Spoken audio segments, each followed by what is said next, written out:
কেন মানুষের অভাবে ছটফট করে? কারণ মানুষ একা বাঁচতে পারে, কিন্তু শূন্যতা নিয়ে বাঁচতে পারে না। আর সেই শূন্যতা জন্ম নেয় তখনই, যখন জীবনে কোনো একজন মানুষ শুধু মানুষ হয়ে থাকে না, সে হয়ে যায় অভ্যাস, আশ্রয়, শান্তি আর নিঃশব্দে বেঁচে থাকার একমাত্র কারণ। মানুষ কেন নির্দিষ্ট একজন মানুষের জন্য জীবন বিসর্জন দেয় জানেন? কেন তার জন্য কেঁদে কেঁদে চোখ ভাসায়, এমনকি তার মৃত্যু পর্যন্ত? কারণ মানুষ ভালোবাসা যুক্তির ভাষা বোঝে না। ভালোবাসা হিসাব করে না কেন থাকবে, কে যাবে। যখন মন কাউকে আপন করে নেয়, তখন মানুষটা জীবনের কেন্দ্রবিন্দু হয়ে যায়।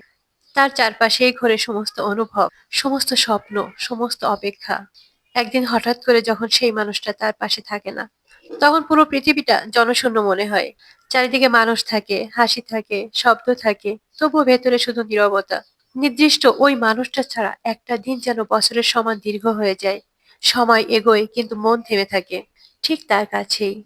মন যখন সত্যিই ভালোবাসে, আপন করে নেয়, তখন তার অভাব কাউকে দিয়ে পূরণ করা যায় না।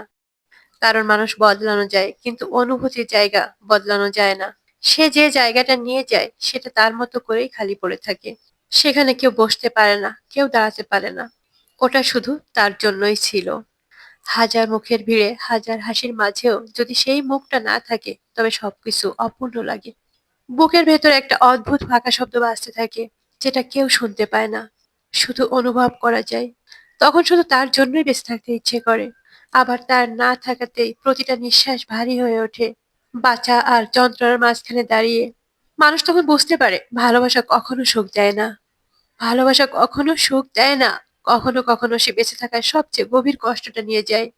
এই কারণে মানুষের অভাবে মানুষ ছটফট করে।